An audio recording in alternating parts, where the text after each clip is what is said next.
Hi, Perrie. I don't know what time it is from where you're at right now, but good afternoon from the Philippines. My name is Ayn. Good afternoon. It's 10 o'clock in the morning here, so not too early. It's like a nice time. I'm glad we found time to chat. I was so excited to chat with you about your new single, of course. You Go Your Way. I saw the music video and everything, and it feels like such an anthem for strong, independent women having to walk away from romance. And you did mention in an earlier interview that it's about your early relationship with Alex.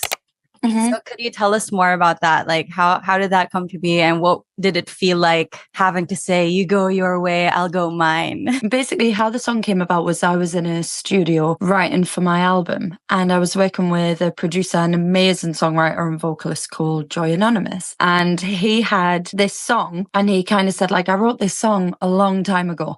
And it was about his friends breaking up. So two of his good friends went through a breakup. And then he kind of preempted his own breakup because then he separated from his partner. So it's kind of like a breakup anthem. And I said to him, like, when I heard it, it didn't kind of make me think of that. It made me think of the time when me and Alex first started dating, and it was really early days, but we kind of fell for each other quite quickly. But I was going on tour with Ariana Grande, and it was in America, and it was going to be 3 months. I wasn't going to be able to make it back home. The schedule was pretty wild, so it would have been really hard for us to see each other. So I kind of tested the waters a little bit, and I kind of just like sussed him out. And I said, like, if it's too much for you, like, and you don't want to wait for me, like, I get it. That's fine. You can go your way. I'll go my way.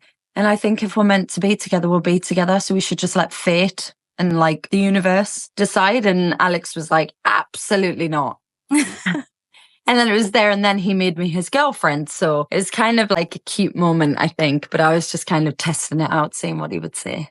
But I feel like sometimes that is necessary. You know, you have to be willing to walk away to test and see if they really want you in your life. And that's what happened. Absolutely. It was a big test, and he definitely passed. He waited for me, and we FaceTimed every day, and he was so supportive and so sweet. So I thought, right, this was a good test to know if he was the one. If he wanted to, he would. Exactly. About the music video, I was watching the music video. You did so amazing. It was done in one continuous take, right? Yeah. Fully choreographed too. What was that like? Because I was browsing through the comments and your fans are all losing it. Like, Perrie is doing this. How was it like shooting that video? It was actually really fun. I feel like it was almost like the pressure was that much that I knew I had to like perform and I had to nail it. Because I think sometimes it's like, I've even noticed it now with like doing promo and TV work, TV performances, interviews. Everything's pre-recorded now. Whereas like before, it used to be live, and it was almost like you had that one chance to get it right. And if you didn't nail it, it was like you were doomed because it was live TV. When you have a lot of space and a lot of safety to mess up, you can mess up a bit more. So I knew like going into this music video, I had to be on my marks. I had to know the choreography. I had to nail it in one take for the sake of not only me, but the camera crew, the producers, like the director, the dancers, because every time I made a mistake or somebody made a mistake, you had to start from the very beginning. I feel like I worked well under pressure, and I actually really enjoyed it. That's great. Can I ask, like, how many takes did you have to do that for? I would have liked to have done more, but because it was shot in the evening, we had to get it at the perfect time where it was still light enough to kind of see everything, but it wasn't too dark. So we had like a very small window of opportunity. All in all, takes that could have actually been used, I probably got like 3 or 4. But we only did it like 5 or 6 times, but my shoes were quite big as well. So I was like slipping out of my shoes. So by the end, I had like blisters that were like that big, the blisters all over my feet. So by the end, I was like, right, I think we've done enough. It was so intense. But yeah, I'm really proud of it. I'm really, really happy with this music video. So I think it's so cool. It really felt like of course, you embodied the single, what it means, but also like from on the artistry side, it really showed the pressure of having to do everything in one take and like doing it so well too. Oh, thank you.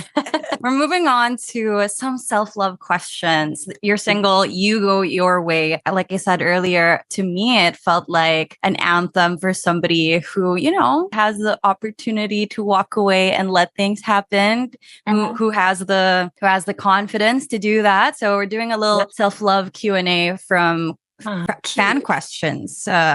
Let's start with this one. An advice for somebody in the talking stage. How do you love yourself while you're there? The talking stage, what's that? Do you mean like the beginning of a relationship? Are you familiar with situationships? It's when things are so unclear, cooking, no label. Yes, I've been in that in the past. My advice would be, in my life, I was always looking for like my forever partner. Like there was a time in my life where I was interested in just being on my own and flirting with other people and seeing where things went. But I think in the back of my mind, I always knew what I was looking for and what I deserved and what I wanted out of life. And if I ever found myself in those situations where we didn't have a label and they weren't willing to give me a label, they weren't good enough to be with me. That's the way I saw it. I was like, if I'm looking for a forever person and you can't even put a label on what we are right now, then that's not good enough for me. So goodbye. I didn't put up with a lot because I was like, I haven't got time for this. That's exactly how it should be. It's just easier when you know exactly what you want. It's easier to say bye and see you later to whoever. Absolutely. I think it's okay for you to want to know where you stand with a person. And if you're not getting that, then it's okay to cut ties as well. Another question. This is not romance related, but I guess for a lot of people, self-love, especially with the internet, it feels like you have to spend a lot of money and treat yourself with like expensive things. But what does self-love look like without spending any money? Self-love is, again, knowing what you want from life and like kind of look out for yourself. So my biggest thing when I'm feeling really down is the one thing that will make me feel bad about myself, that'll make me pick myself apart and knock my confidence completely, is when I'm on social media and I'm comparing myself to other people, whether they're like, I'm comparing myself to their looks or their lifestyle or their perfect idyllic little life. And I think the thing that I always swear by is the saying that I learned is comparison is the biggest thief of joy. It's better to just separate yourself from it. If you're ever feeling down and you're ever feeling self-critical, just come off social media, have a break from it. Because if you didn't see that, you wouldn't know.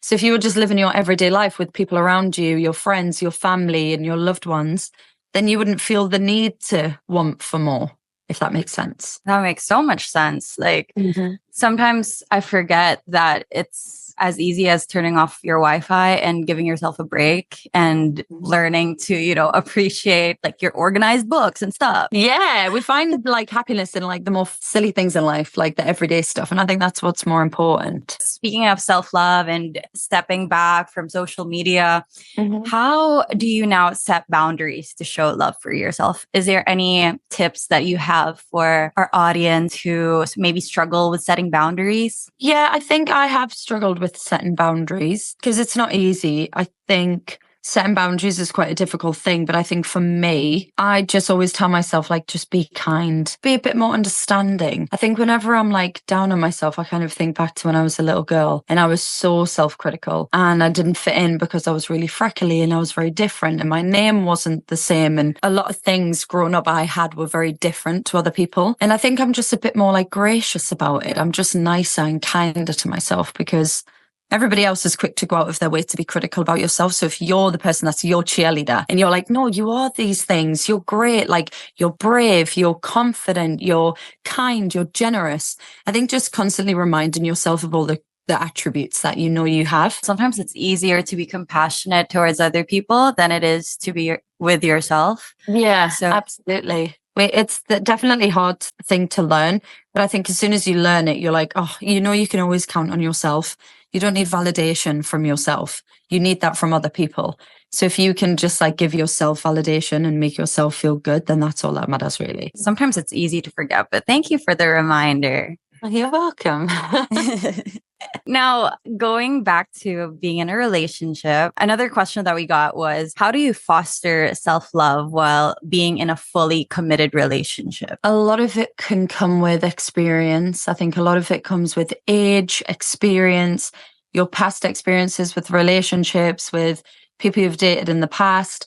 I think for me, I just learned a lot through my previous relationships. So I kind of learned what I didn't want moving forward, what I did deserve moving forward, and like my life, like my ideal person. And I think I had to go through a lot to realize what I have now, like, for example, with Alex, is so special. And it's so meaningful because he's everything that I kind of wanted and needed, if that makes sense. So I feel very lucky to have him. In the Philippines, we say the term sana all, which means, I wish everybody could have that.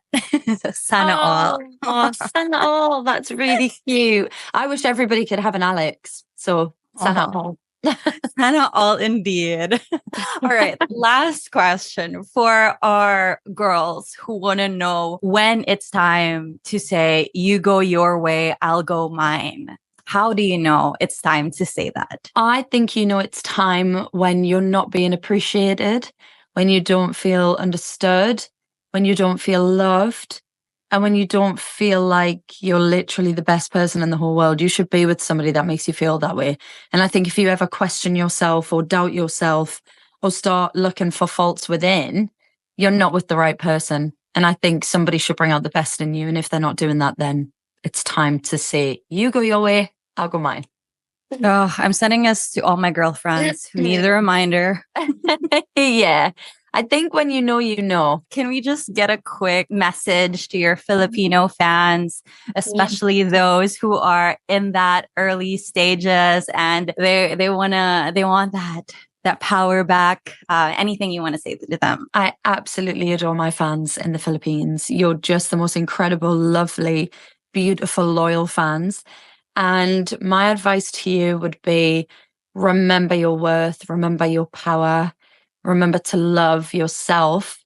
And if you're not getting that from the person that you're with, bye-bye. You only get one time on this earth, one time to live it, and you should live it to the fullest. And yeah, you deserve everything.